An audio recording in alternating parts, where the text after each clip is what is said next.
Hi, greetings everyone. A very warm welcome on behalf of the Health Campaign Effective Coalition Test and Learn series to this session titled A Survey of Country Campaign Manager Perspectives on Integration, a Snapshot in 2022.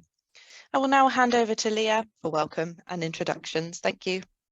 Good evening, good afternoon, and good morning. It is my pleasure to welcome you to today's Test and Learn session hosted by the Health Campaign Effectiveness Coalition. My name is Leah Denise Wyatt. I am the Senior Associate Health Campaign Effectiveness Coalition Director and host of today's session. Please take a moment to share which country you are joining from in the chat. And while you do that, I'm going to pop my country in too. So if you can just take a moment, we can start getting acquainted with each other. Thank you, everyone. Excellent. All right. So while you are dropping those countries into the chat, for those who may be new to the coalition or joining for the first time, this is the first ever forum established to promote promising practices across the many and varied types of health campaigns. The coalition supports implementation research that advances the testing and replication of evidence-based health campaign practices. The test and learn sessions facilitate the exchange of knowledge gained from implementation research studies that the coalition supports. The sessions are an opportunity to foster collaboration between disease domains and identify entry points into creating systems level change. The series highlights functional levers that have been tested so that we can learn how to improve coverage, equity, cost effectiveness, and health impact, all common areas of interest among health campaign actors. Today, we are joined by Heather Ferguson, Mari Couasnon, Mackenzie Mann, all from Linksbridge. Linksbridge collaborates with the Health Campaign Effectiveness Program and has been funded by the Health Campaign Effectiveness Program to do three things that we're going to focus on today. Assess the frequency of facilitators, or number one is assess the frequency of facilitators, barriers, and opportunities for full and partial health campaign integration in low and middle income countries. Two, to generate a truly unique data set of fully and partially integrated campaigns. And three, explore data from global level partners and compare it with data from country level campaign managers to highlight gaps and support knowledge sharing about health campaign integration practices. Following Heather's presentation of the survey findings, Mari, Mackenzie, and I will take your questions and discuss the findings from the survey. By the end of today's session, we will have identified ways to work collaboratively across disease domains and at least one thing each of us can do to support change. And just before we get started, I would like for us to get a sense of our collective experience. And I'm going to ask Russell to pull up a poll and let us know whether or not you've ever engaged in a form of health campaign integration, which could be collaborating, sharing tools and resources, and or co-delivering campaign interventions across disease domains. Please select true or false if you've ever collaborated, shared tools and resources, or co-delivered campaign interventions across disease domains. And Russell, let me know how we're doing on those responses, please. Yeah, so we're just coming up to 70% of people have voted. So maybe just wait another 10 seconds or so. Thanks.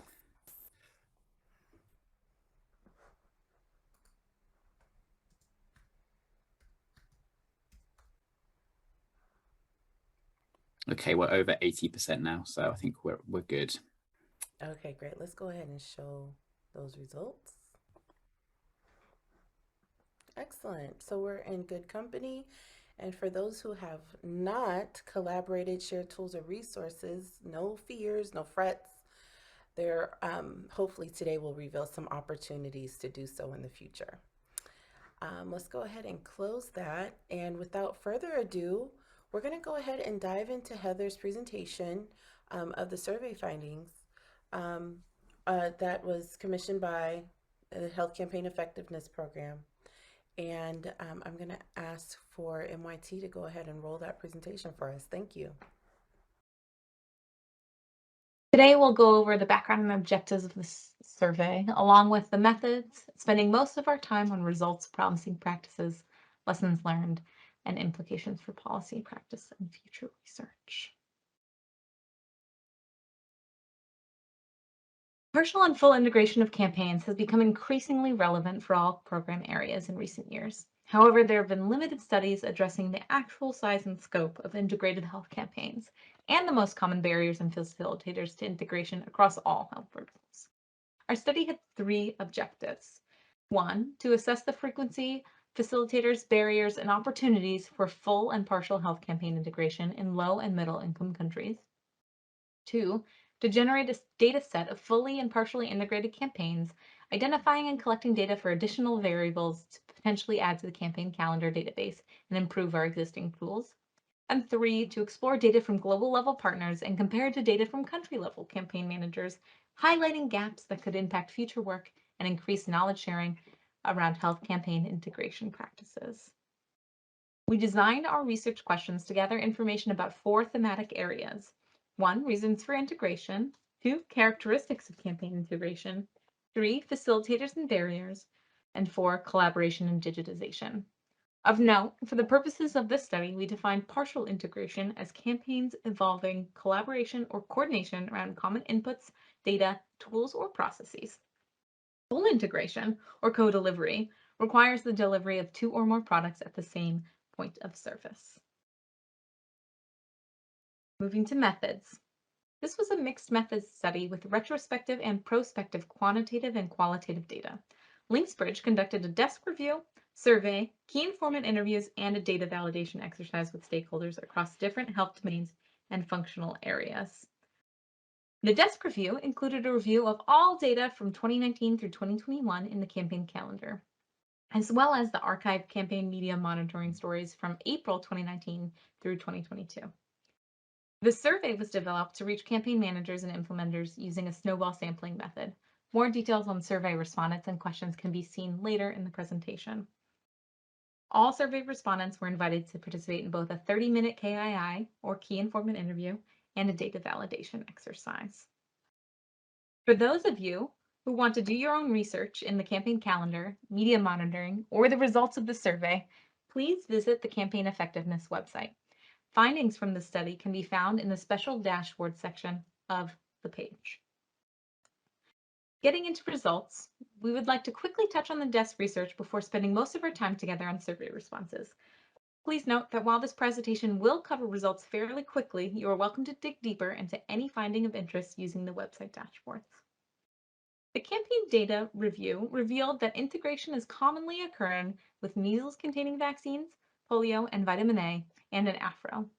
Nigeria and Pakistan reported the highest number of integrated campaigns during the time period reviewed. Our review of media monitoring revealed similar integration trends. Of the 550 stories, 61 included integration, with measles, polio, and vitamin A occurring the most frequently. Moving on to the survey, a snowball sampling method was used to deploy the online survey link to 143 individuals. Of those individuals, 49 initiated the survey and provided their information.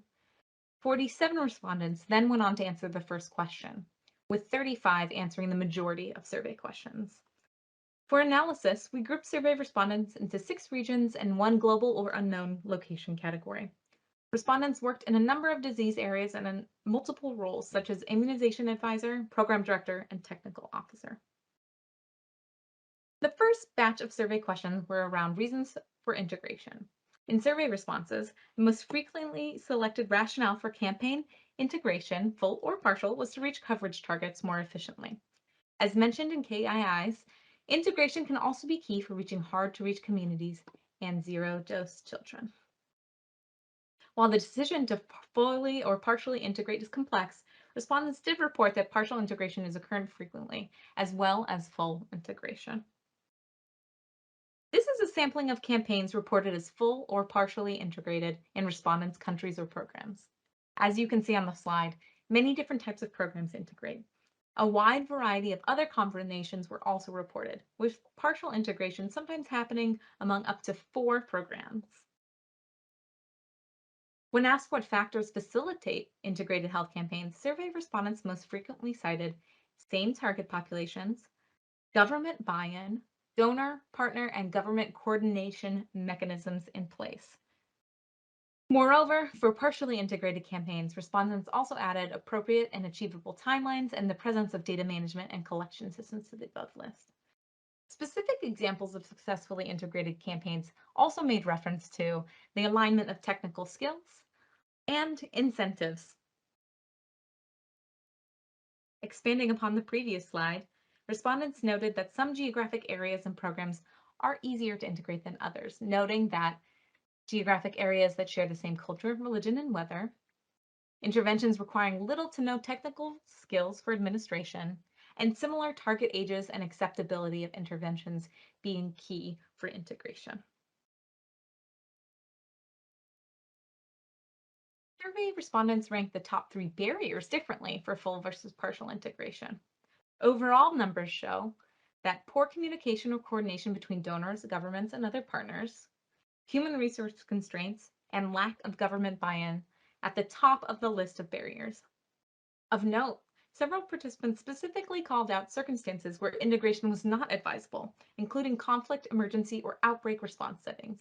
In these cases, urgency and short planning timelines made integration less feasible and desirable for implementers.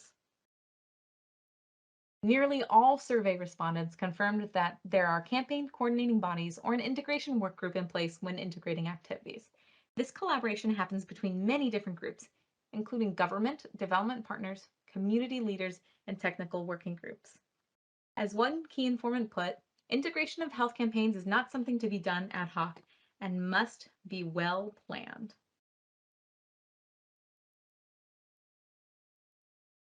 According to survey respondents, the highest level of collaboration occurs in training, engagement, and recognition of campaign staff, coordination and microplanning, and social mobilization and communication. The least amount of collaboration occurs during the evaluation and surveillance processes. For integrated campaign activities, over half the respondents reported some elements of digitization. The most frequently cited uses were data collection and reporting. Lack of infrastructure and poor resourcing were identified as digitization barriers. In addition, as mentioned by a key informant, digitization efforts can be hampered by unsupportive country policies.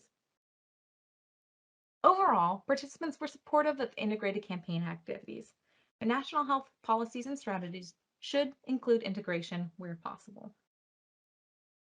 Before wrapping up this presentation of results, we wanted to provide a quick note on our data validation exercise. Where campaign calendar data is collected from global partners, this exercise helped identify potential gaps in relying on information from global partners rather than directly from campaign managers.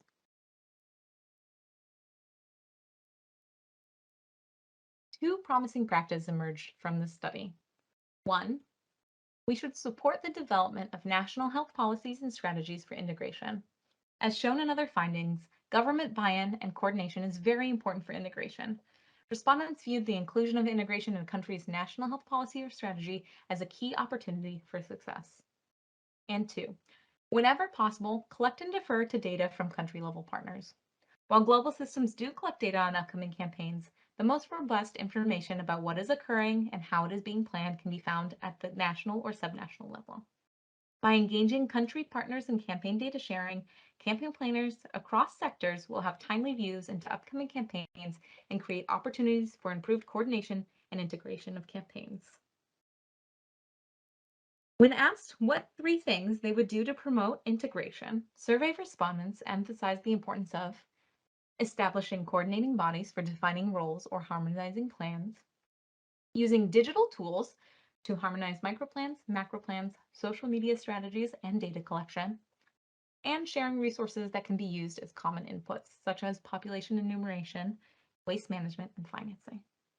Additionally, key informants echoed the importance of considerations such as ensuring alignment between key agencies with local entities to promote integration, utilizing services like community health influencers, promoters, and service programs to increase the acceptability and frequency of integrated activities, implementing human-centered design approaches to implementing integration.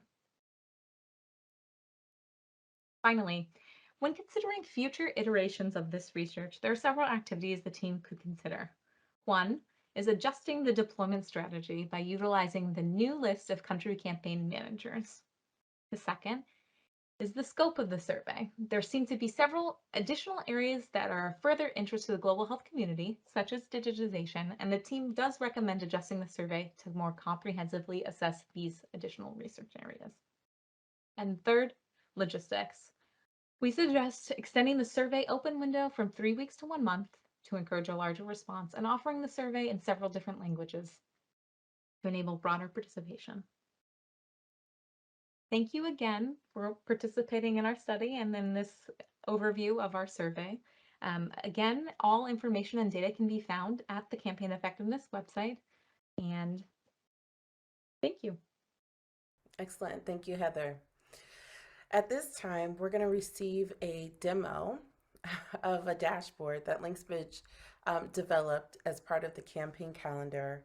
And I will say that the dashboards that will be shared today do offer us a certain level of intelligence that we can use in our decision making when considering whether or not to integrate health campaigns or interventions from sharing resources to co-delivery across that spectrum.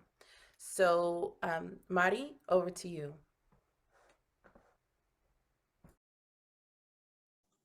Thanks, Leah, and good morning, everyone. One of the outputs of our work for the integration survey is the dashboard that we generated as part of sort of a set of visualizations that exist on our campaign calendar, and it is my pleasure to walk us through where you can find those resources. While I screen share, I will be turning off my video, but you should see my screen in just a moment.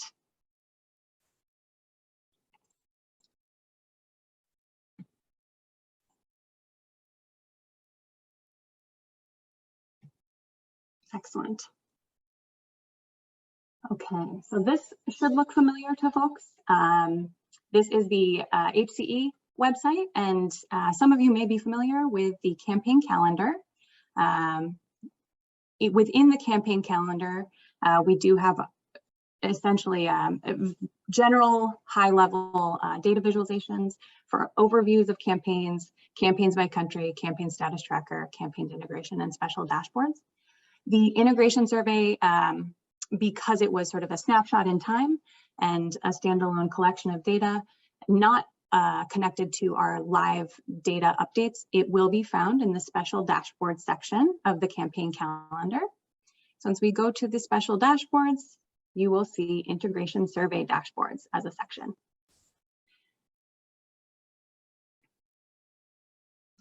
So here we have the 2022 survey of country campaign managers on integration with a brief explanation, characterization of the actual survey itself. You will see here that this dashboard has several subtabs, including integration survey overview, context and characteristics, facilitators and barriers, collaboration and digitization, and data methods. These sub pages very closely reflect the presentation you just saw. But we're going to go ahead and get started first with the integration survey overview. Just to note that there is a tip available to you should you visit this page that encourages you to hover over our tables, bars, and maps in finding a little more detail in insights into the data. So these are options available to you. We've tried to make this as user-friendly as possible. And also another thing to call out is that where you see other as an option or an answer choice, there's generally more detail available to you in the tooltip. You'll see what I mean in just a moment. But just to get started, what we have here is a region filter. So for the survey results, what we've done is analyzed and sort of divided our respondents up by WHO region, with the additional sort of cut for WHO Afro region. We've most of our survey respondents, or a majority of our survey respondents, were from WHO Afro. And so in order to sort of provide a deeper level of information, we've further broken down WHO Afro region into Central, Eastern, and Western Afro. For the sake of today's demo, I'm going to leave these regions all selected, but you can actually select specific regions if you are interested in looking at one particular WHO region in survey responses. Here you will find a map that illustrates or characterizes who it is that engaged in our survey. The total number of respondents increases with color intensity. So for certain areas, we had more engagement than for other countries. The table on the right just provides sort of a clear cut of what exactly you see in the map on the left. Below, you'll have reasons for integration. One of the survey questions asked specifically why it is that respondents integrate in country, with answer choices including efficiency in reaching coverage targets, streamlining of resources, and reaching zero-dose communities. I'm going to use this other option to illustrate sort of that hover tooltip available to you. There were several respondents in the survey that selected other as reasons for why they integrate. Those answer choices are available to you as you hover over the tooltip. In this particular case, we had 2 respondents from the WHO Afro, specifically Central region, noting hard to reach zones and conflict zones, and then having same actors, same target, and taking advantage of the unifying effect and acceptability of some interventions to promote others. Again, this is just an example of how other answer choices typically provide an additional cut of data to you. Moving to context and characteristics. Here, you still have the region filter available to you. This particular sub-tab includes types of integration that have been implemented. So as Heather mentioned in her presentation, we do distinguish between partial integration and full integration. We also provided both as an answer choice as well as neither, and some respondents indicated that they were unsure if integration was happening in their country. We also have a panel here for geographic level of integrated campaigns. So those integrated campaigns happening at the subnational, national, or pilot level. Again, here we have another option that provides additional cuts of data for both full and partial integration via the tooltip. There were some respondents, a lot of respondents actually, that indicated that health events were, multi-intervention health events were platforms in which they promoted integrating activities. So here we have NIDS, SNIDS, immunization weeks, and National Child Health Weeks. Again, just outlining all the other different types of answers that respondents provided for this question in the survey. And lastly, on this particular panel, we have the number of diseases reported or integrated.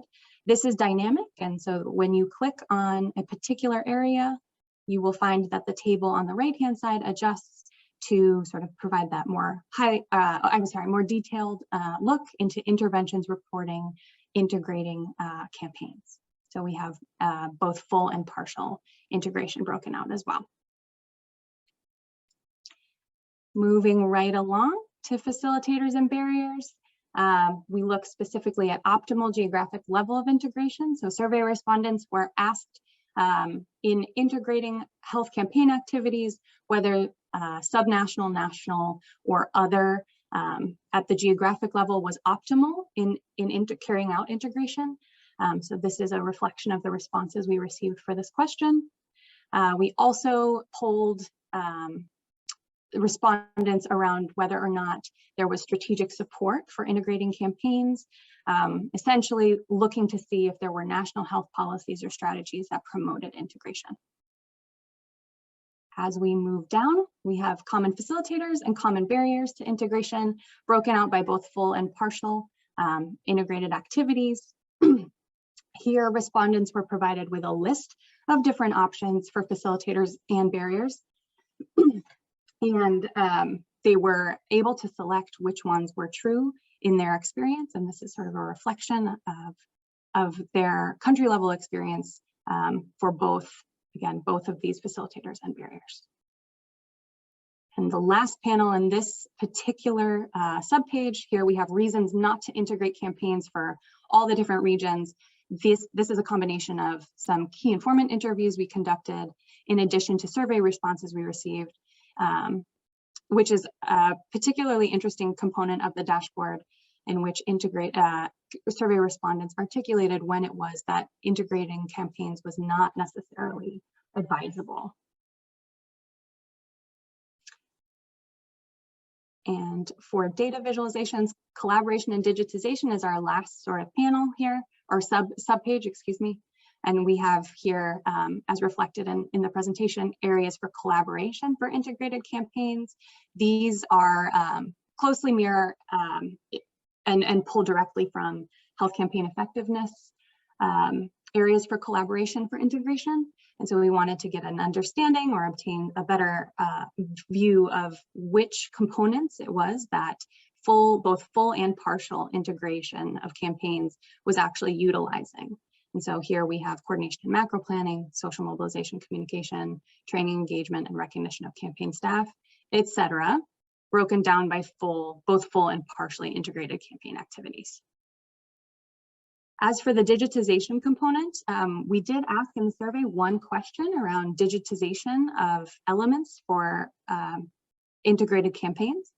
And we wanted to get a better understanding of what particular components in the integration pipeline were incorporating any forms of digitization. So this panel here illustrates by region what exactly digitization is being used for in integrating campaign activities.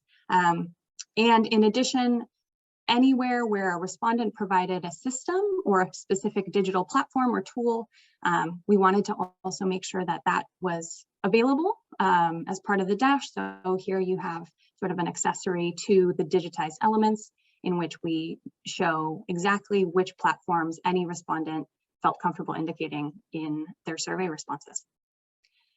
Last but not least, if you would like a sort of recap of data methods that includes a sample of the survey, in addition to a quick note around how it is that the data was cleaned, that is also available to you in the data methods sub-tab.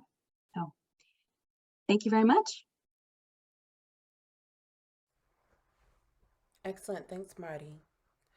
So this dashboard is incredibly helpful to understand the activities, the campaign integration activities that are happening now or have recently happened, and how they're happening, what's supporting them, such as those multi-intervention events.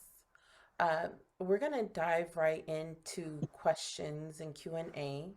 And while people get their questions started or get ready to prime their questions, I'm gonna go ahead and move to a question that just came in from Simba Rashi Mabaya. And Simba, if you can go ahead and unmute yourself, that would be great. You can also come off camera. And while you're doing that, I'll just read the question that you posed to the Linksbridge team.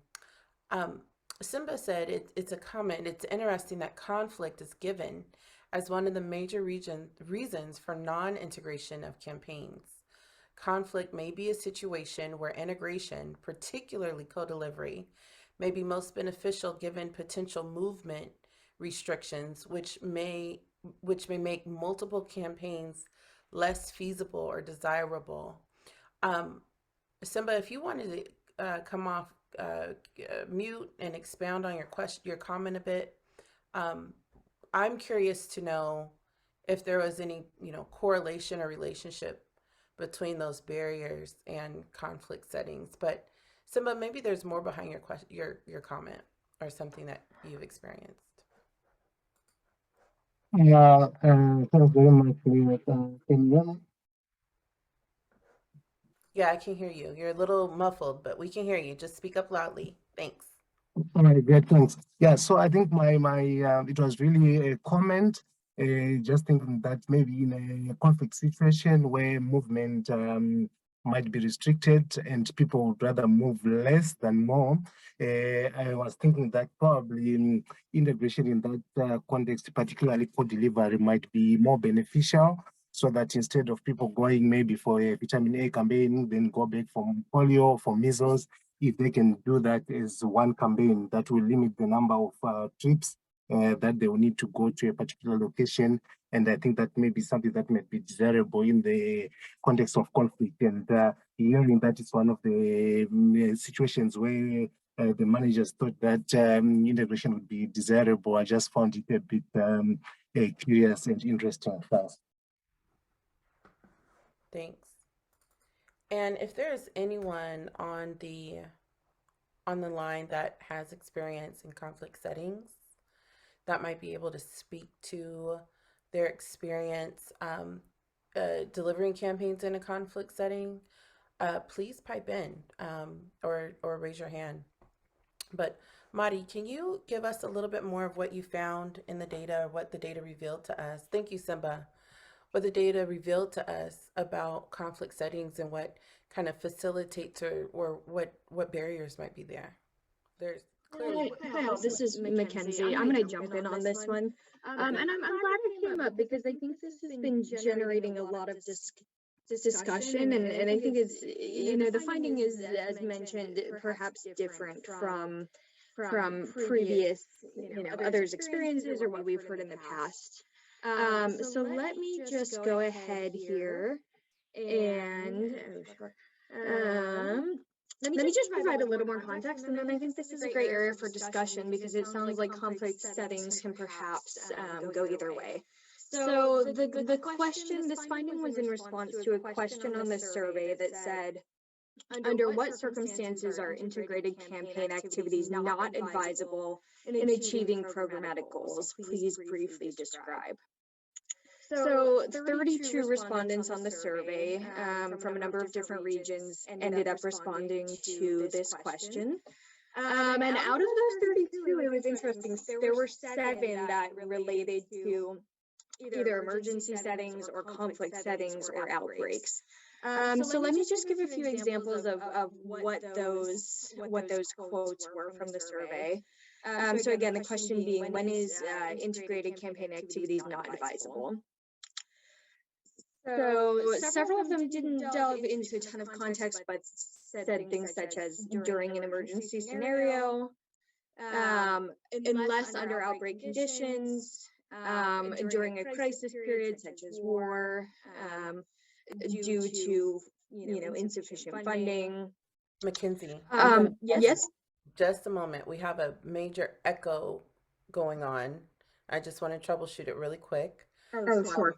I don't know if there's someone that needs to mute or if MIT can jump in and help us out with that echo or troubleshoot it real quick. Apologies all, we had a sticky mute button on my end as well. So in terms of this question, we had several respondents indicate right, through the KIIs and through the survey itself, when it was, as Mackenzie sort of indicated, that it was not advisable. So during emergency scenarios was one of the answers provided. The integrated campaign activities are meant to achieve the desired goal unless under outbreak conditions. During crisis periods as war or battle impede funding of activities. Conflict settings have very limited time of preparations, insufficient funds, and conflict of agenda. Socio-political crises times and reactive campaigns to disease outbreaks where quick responses are needed in order to limit the impact of outbreak or stop it altogether. Lastly, there was one particular answer that indicated where integration will lead to a delay in any interventions, especially those that are emergencies, for example, a polio outbreak that cannot be delayed. There were 32 respondents that answered this question in the survey, and those 7 quotes that I just mentioned relate to emergency settings or conflict settings and outbreaks. So those were sort of the characterization of that particular data point. Excellent. And Eva, if you want to come off camera. I believe Eva wants to respond to that. Yes, I appreciate the comment from Simba, and we did have some discussions about this very point, which is there's a lot of interest in the malaria and vaccination world about, you know, how to address populate. And I think Simba's comments is really from the perspective of the population. They would probably rather receive several interventions at once rather than seek out different interventions in a challenging situation. And from the quotes that Mari mentioned and from what I understand is really, it's an importance of time to prepare for an integrated campaign. What we're learning is that integrated campaigns really need to kind of start early. There need to be adequate preparations of the staff who may be, or the workers who may be offering more than one intervention. And so there was I think in what I read in these quotes is that there may not be enough time to do adequate planning or funding for integration. However, and I think you also pointed out, there's different types of campaigns. So if there's an outbreak and you need to stop that outbreak right away, so some of the quotes were saying, we can't wait, you know, and polio would be in there as well. So I think we need to look at the specific type of campaigns that we're talking about, if it's like providing vitamin A or if it's addressing an outbreak of a pathogen. And another thing I've been thinking about is that we need to maybe plan in advance for that emergency situations, you know, maybe with simulations or being ready for that moment when we know there's going to be a conflict setting and the population needs multiple interventions, so that early on we're already ready. But I think the issue of time is sort of what came out in some of the longer responses that Mari and Mackenzie captured. Thank you. Thank you so much, Eva. I appreciate that. And I think that might be the planning with simulations or pre-planning might be a good segue, because that involves implementers in that planning, because of helping to deliver those interventions with you know, short amount of time and being very responsive. I'm going to go to Liban's question about the involvement of implementers. He sees health campaigns taking place in Somalia. His NGO, RARO, is really active, but not well aware of the activities. I believe one thing I saw was a long list of stakeholders represented in the coordinating mechanisms that support campaign integration. Another kind of data point about being aware of activities is within the campaign calendar itself. That is where we can find a forecast of campaigns that are planned. Mari, can you give us maybe you can demo this for Liban and others quickly, but just show us how we can get some information about what campaigns are happening in which country. And maybe that might be an entry point for Liban and others to get involved with the coordinating mechanisms that are supporting campaign integration. Sure. And Leah, just to make sure I understand here, I'm going to actually do another screen share and sort of do a demo of the live and standing data visualizations that we have as part of the campaign calendar. So let me go ahead and share again. This is part of the sort of campaign calendar, not specific to the integration survey dashboards, but if you are looking for more up-to-date and timely data around campaigns and when and where they're being implemented, you can certainly always head to the campaign calendar homepage and explore the overview campaigns by country, campaign status tracker, and campaign integration. I'm going to look specifically at campaigns by country.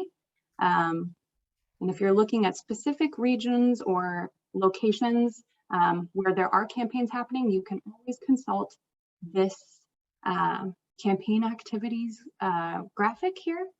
And we have an interactive map that then, as you click, filters throughout, and it has all the different countries by activity ID, activity types, disease groups, and interventions. When sort of the target population group and what's happening in country. So We do have all of these, and there's WHO region filters, country filters, start years, and disease groups if you'd like to further refine your search. But these are always tools that you can use. Noting specifically that these data visualizations, the overview, campaigns by country, campaign status tracker, and campaign integration use global level data. So we update these dashboards as we receive data from our data partners at the global level, which is distinctly different from sort of the group of individuals that responded to the survey who were actually at the country campaign manager level. Just wanted to highlight the difference there. Great, thank you. Thank you. And I noticed that one of the 8 promising practices that emerged from this study include collecting data from national level partners to understand the integration of activities they are planning and implementing. Can you, Madi, just share with us a bit on how that data from national level partners could be collected or shared with the team, the Linksbridge team? Sure, thanks, Leah. Yeah, I think while global data is incredibly useful and is sort of an established system where we have sort of a consistent relationship with our global level data partners and update these data vises, I think that the difference that we saw specifically, I'm going to speak to the data validation exercise of the survey, where again, the difference being pulling or obtaining data directly from country campaign managers.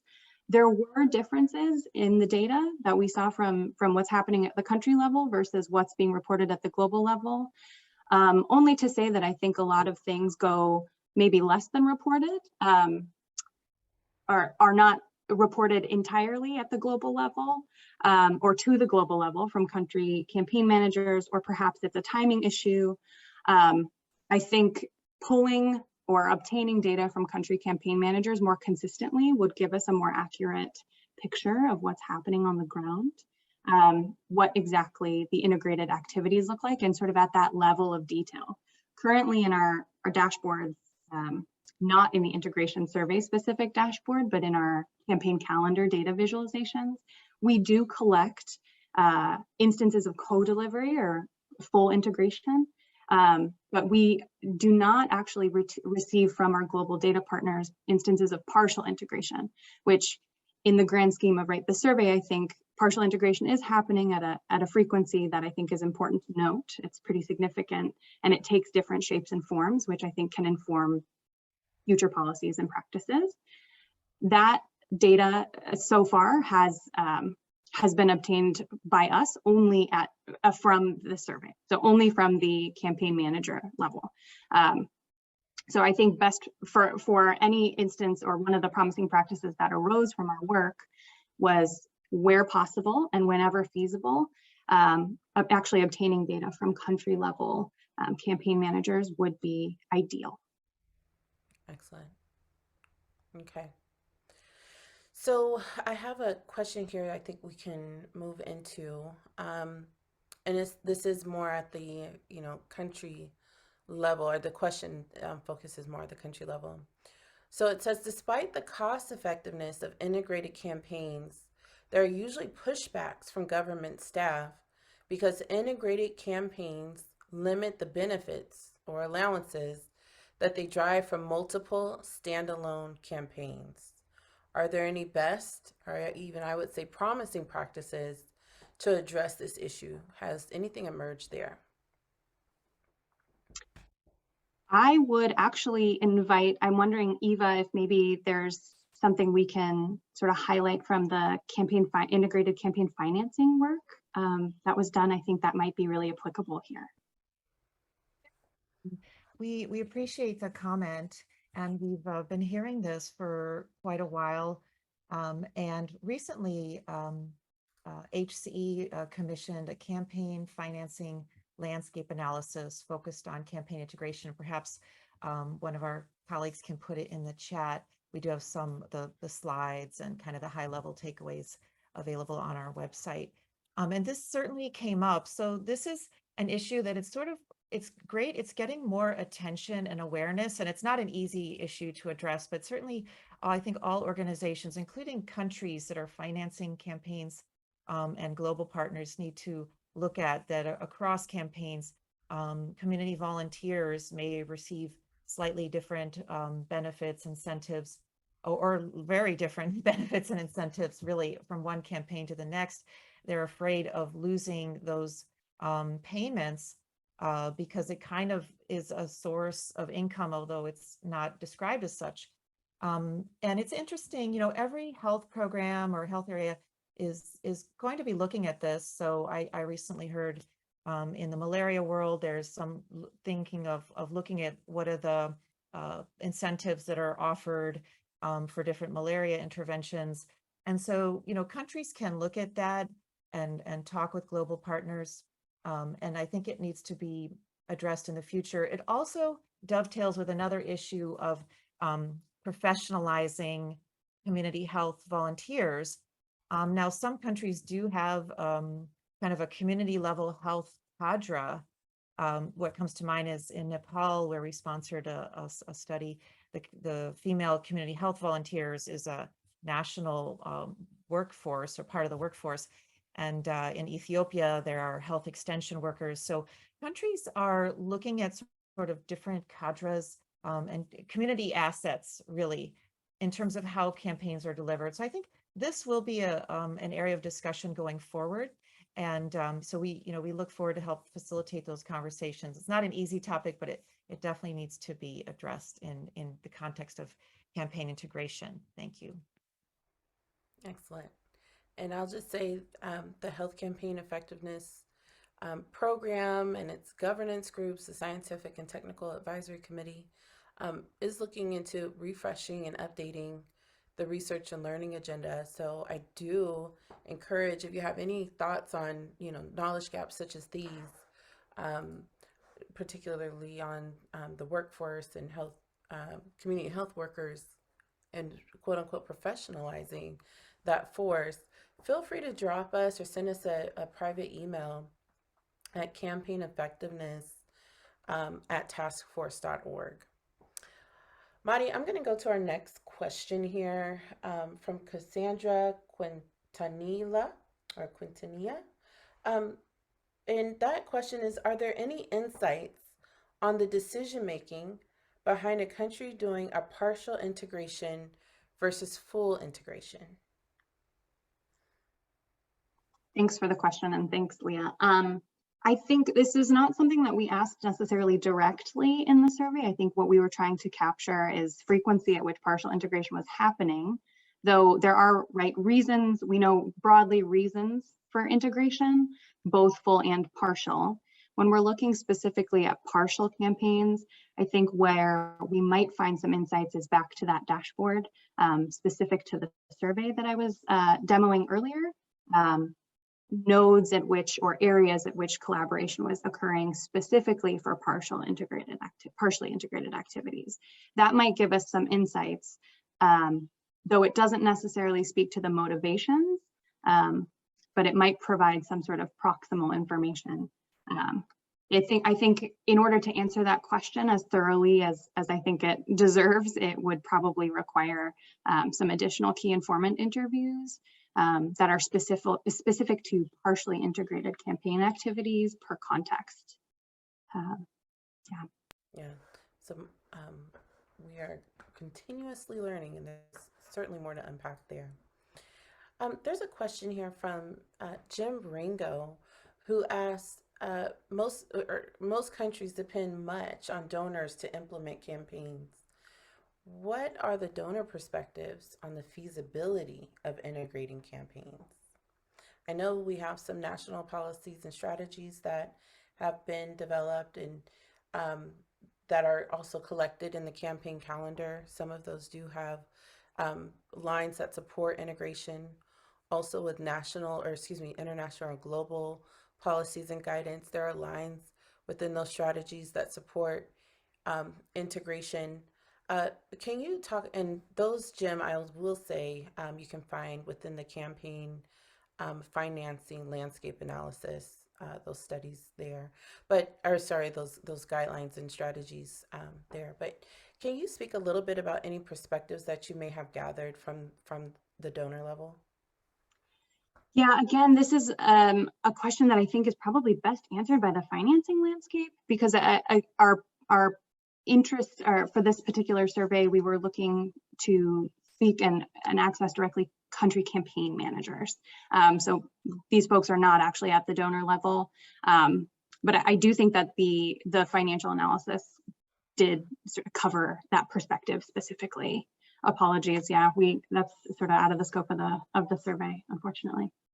All good. I am just going to drop those primers into the chat, Control V, for everyone to access and review, because I think, you know, those very specifically highlight ways that at the global level, across disease domains, there are some notions that campaign integration could be supported. Not yet. I don't think yet at a lot of how to.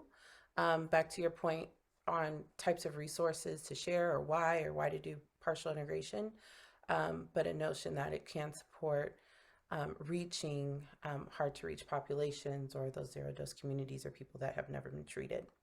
Okay, we have a few more questions.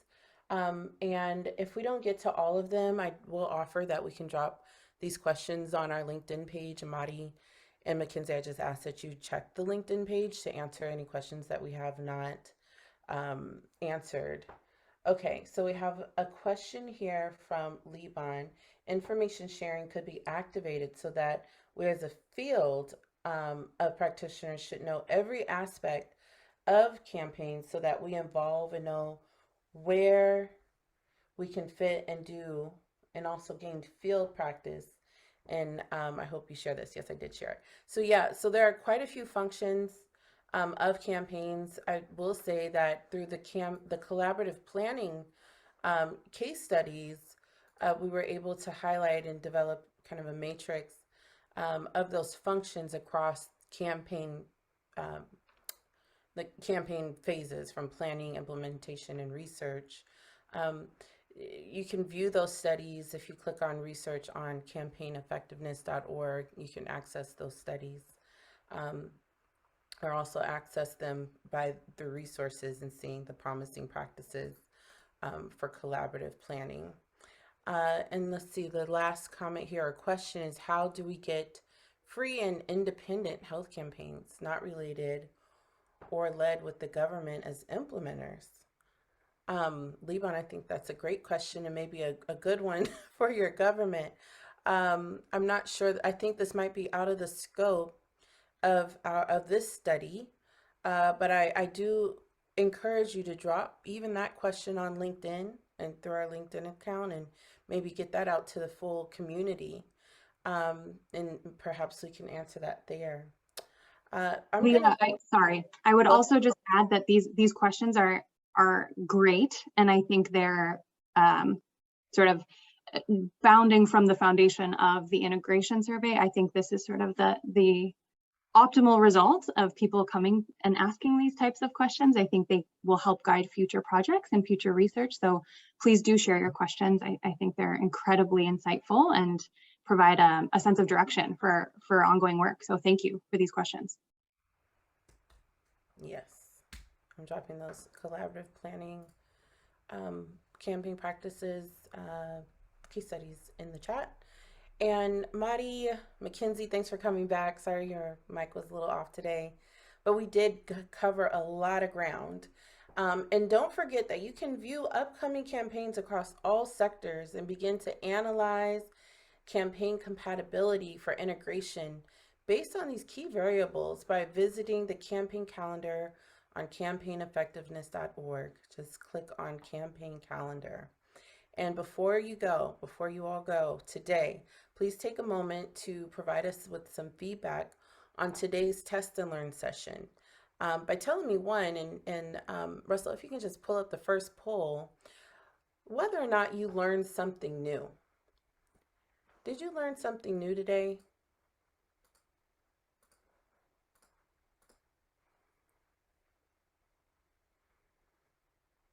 hope we're all still there. I know it's the end of the workday for many of us, and I do appreciate you all staying at your desktops or your workstations to join us today.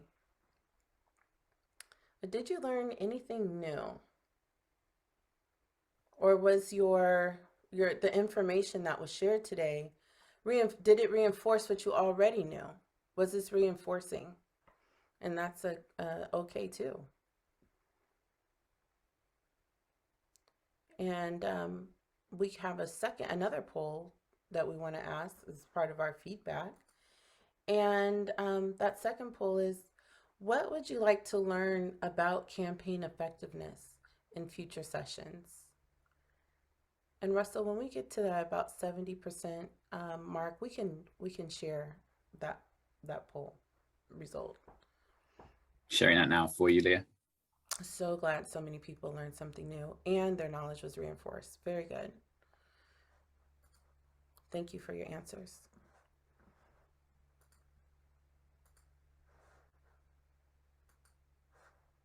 I've just launched the third poll, Leah, as well, just for you to see. All right. And what would you like to learn about campaign effectiveness in future sessions?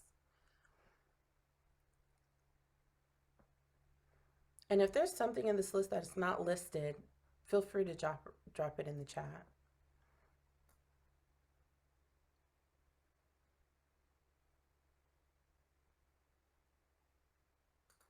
And John did mention that there are community-based surveillance volunteers across all communities.